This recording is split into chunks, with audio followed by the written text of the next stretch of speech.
নগাঁৱৰ লাওখোৱা সমবায়ত নগাঁও লোকসভা সমষ্টিৰ বিজেপি প্ৰাৰ্থী সুৰেশ বৰাৰ ইফতাৰ গ্ৰহণ। নগাঁৱৰ ৰূপহীয়াতৰ ঠায়ে ঠায়ে বিজেপিৰ নিৰ্বাচনী প্ৰচাৰতো সংখ্যালঘু ৰাইজৰ অভূতপূৰ্ব সঁহাৰি লাভ কৰি আহিছে। বিৰোধী ঐক্যমঞ্চৰ সৈতে একগোট হৈ কংগ্ৰেছে নিৰ্বাচনী প্ৰচাৰ চলালেও বিজেপিয়ে জয়ী হ'ব বুলি দাবী সুৰেশ বৰাৰ। ৰকিবুল হুছেইনে কৈ থকা সাপগ্ৰস্ত সুৰেশ বৰা এইবাৰ জয়ী হ'ব তেতিয়া ৰকিবুল হুছেইনে বুজিব সাপমুক্ত হৈছে বুলি। ৰূপহীয়াতৰ প্ৰাক্তন AIUDFৰ বিধায়ক মজিবুৰ ৰহমানৰ লগতে বহুকেইজন সমাজ সেৱক লোকে আজি যোগদান কৰিলে বিজেপিত। পুনৰবাৰ নৰেন্দ্ৰ মোদী চৰকাৰ গঠন কৰি ভাৰতবৰ্ষক শ্ৰেষ্ঠ ৰাষ্ট্ৰ হিচাপে গঢ় দিব। নগৰৰ পৰা বিফুটি বৰাৰ ৰিপৰ্ট ইছা 24x7।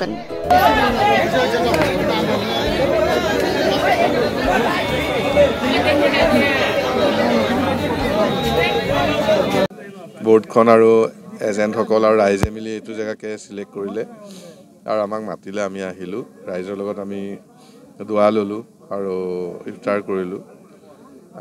ভাল লাগিলে, আমাৰ ভাল লাগিলে।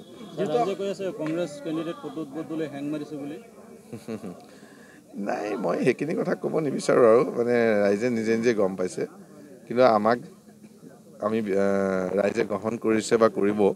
ভাৰতৰ প্ৰধানমন্ত্ৰী নৰেন্দ্ৰ মোদী ডাঙৰীয়াই যি উন্নয়ন কৰিছে তাৰ প্ৰমাণ হিচাপে আমি যদি এই যিটো ৰাস্তা দি আমি আহিলোঁ, আপোনাৰ নগাঁও হবৰগাঁৱৰ পৰা আমাৰ চুলুঙলৈকে, এইটো যি ৰাস্তা এটা সময়ত আছিল, মই আগতে গৈছোঁ, মানে জমৰ যাতনা আছিল। এতিয়া একদম এটা এনেকুৱা হৈ গ'ল, মানে মনটোৱে ভাল লাগে মানুহৰ। মানুহ উঠা বহা কৰি ভাল লাগে, দোকান পোহাৰ, এই ৰাস্তাটোৰ কাৰণে বেপাৰ বাণিজ্যও বাঢ়িছে। এই কথাবিলাক মানুহে উপলব্ধি কৰিছে। আৰু ঠিক অসমৰ মুখ্যমন্ত্ৰী ডক্টৰ হিমন্ত বিশ্ব শৰ্মা ডাঙৰীয়াই মহিলাসকলক যেনেকুৱা ধৰণৰ সন্মান আৰু সুবিধা দিছে, বা প্ৰধানমন্ত্ৰী ঘৰ, মুখ্যমন্ত্ৰী ঘৰ আৰু লাখপতি বাইদেউ বনাবলৈ যোৱা, এনে বহু কথা আপোনালোকে জানে। এইখিনি লৈ মানুহ আচলতে বিজেপিৰ প্ৰতি মানে আগবাঢ়ি আহিছে, আমি ভাল পাইছোঁ। আৰু মানুহৰ মনত এটা একদম সোমাই গৈছে। আমি দুখনমান এইকেইদিন ডাঙৰ ডাঙৰ মিটিং কৰিছোঁ আমাৰ মন্ত্ৰী পীযুষ হাজৰিকা ডাঙৰীয়া, আপোনালোকৰ সাংবাদিক বন্ধুসকলে এইবিলাক জেগাত ফুটেজ লৈছে, নিউজ কৰিছে। আমি ভাবিব নোৱাৰে, য'ত আপোনাৰ 19ৰ MP ইলেকশ্যনত 700 ভোট পাইছিলে, তাত ধৰি লওক যোৱাকালি কেনেকুৱা এটা মানে পিকচাৰ। গতিকে এটা বেলেগ পৰিৱৰ্তন আহিছে। আৰু মানুহৰ মূল কথাটো হৈছে মোদী ডাঙৰীয়াক তৃতীয়বাৰৰ কাৰণে প্ৰধানমন্ত্ৰী বনোৱাত মানুহৰ কোনো দ্বিমত নাই। মানুহে একেবাৰে হিয়া আজুৰি তেওঁক আশীৰ্বাদ দিব বিচাৰিছে ভোট প্ৰক্ৰিয়াই। গতিকে তেখেত তৃতীয়বাৰৰ বাবে প্ৰধানমন্ত্ৰী হ'ব আৰু আমাৰ দেশখন এটা পৃথিৱীৰ ভিতৰত এটা শ্ৰেষ্ঠ ৰাষ্ট্ৰ কৰিবলৈ গৈ আছে, আৰু সেইটো হ'বগৈ এনেকৈ আমি ৰাইজে ছাপোৰ্ট কৰিলে।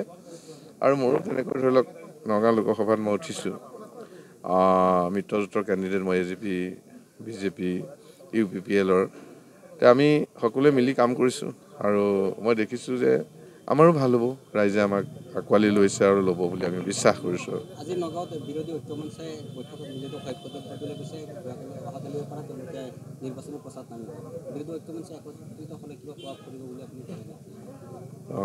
বৰদলৈ ডাঙৰীয়াই মানে কালিৰ পৰাহে নিৰ্বাচন নামিব নেকি? তাৰ আগত নমা নাই। আজি আকৌ শুনিছোঁ বোলে ক'ৰবাত কিবা হৈছে বুলিও শুনিছোঁ, মই দেখা নাই অৱশ্যে।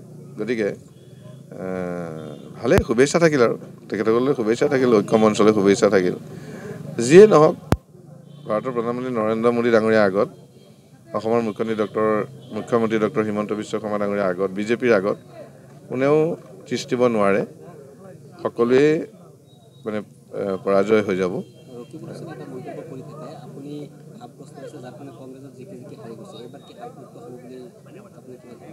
মই শুনা নাই, আপুনি কোৱা শুনা পালোঁ। ছাৰে কৈছে আৰু কিবা কাৰণে কি কৈছে নাজানো আৰু, কিন্তু মোৰ তেখেতৰ লগত খুবেই ভাল। আমাৰ এটা ঘৰুৱাৰী সম্পৰ্ক, ভাই ককাই সম্পৰ্ক। মোৰ ঘৰখন খুব ভাল।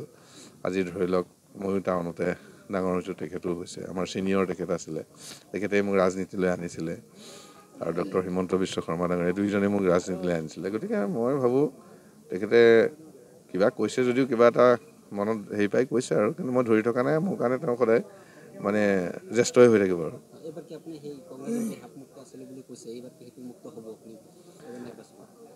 নাই, এতিয়া তেনেকুৱাতো কিবা সাপ আছে বুলিতো মই নাজানো, কিন্তু তথাপিও জয় হ'লে তেখেতে ভাবিব চাগে আমুক্ত হ'ল আৰু তেনেকুৱা। গতিকে জয়টো হ'ম বুলি ভাবিছোঁ, ৰাইজেও আশীৰ্বাদ দিব বুলি ভাবিছোঁ। নাই চাওক, আমাৰ দলৰ সেইখিনি কোনো ইনষ্ট্ৰাকশ্যন নাই। দলে সদায় মোদী ডাঙৰীয়া আমাৰ মূল হয়। দলে প্ৰধানমন্ত্ৰীয়ে কৈছে সবকা সাথ সবকা বিকাশ, আৰু সেইকাৰণেতো মই আহিছোঁ। বা আজি ময়ে নহয়, আমাৰ শীৰ্ষ নেতৃত্ব যোৱাকালি আপোনাক দেখিছে পীযুষ হাজৰিকা ডাঙৰীয়াই মানে লাহৰীঘাট সমষ্টিত 2খন ডাঙৰ জনসভা কৰিছে। এখন হ'ল টেঙাগুৰিত আৰু এখন হ'ল মৌৰাবাৰীত।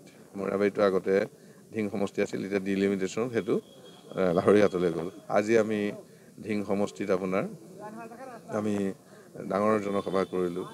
গতিকে আমিতো মানুহখিনিৰ ওচৰত ভোট বিচাৰিছোঁ, বা মানুহখিনিয়ে একেবাৰে হাজাৰ হাজাৰ মানুহ সভা ধৰিছে। মানে আমাৰ বিশ্বাস যে আমি ভোটো পাম, আৰু আমাৰ চিন্তাটো কিন্তু সেইটোহে। কোনোবাই কিবা কৈছে যদি নাজানো, আমি সেইটো চিন্তাত নাই। কিন্তু আমি হিন্দু মুছলিম শিখ ইছাই সকলো ভাই ভাই হিচাপে মানে ভাৰতবৰ্ষখনক বিশ্বৰ ভিতৰত শ্ৰেষ্ঠ ৰাষ্ট্ৰ কৰিব চিন্তা কৰি আছোঁ।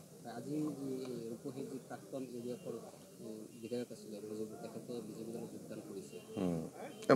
মই নিজে আছিলোঁ, আৰু এজনে কৰিছে, আনোৱাৰ হুছেইন বুলি এজন সমাজকৰ্মী, খুব ভাল মানে ব্যৱসায়ী, ধন বুলি তেওঁক নিক নেমটো বেছিকৈ মানুহে ধন বুলি জানে, তেওঁ ৰূপহীৰে, দুইজনে কৰিছে। গতিকে আমি ৱেলকাম কৰিছোঁ, আদৰিছোঁ, আৰু তেখেতসকলেও বুজি পাইছে যে এইটো সময়ত আমি মোদী ডাঙৰীয়াৰ লগত সকলোৱে মিলাব লাগে, ভাৰতবৰ্ষখন আগুৱাব লাগে। গতিকে আমি খুব ভাল পাইছোঁ, তেখেতসকলে আহিছে, ভাল পাইছোঁ, আমি আদৰি লৈছোঁ। আজিৰ প্ৰেক্ষাপটত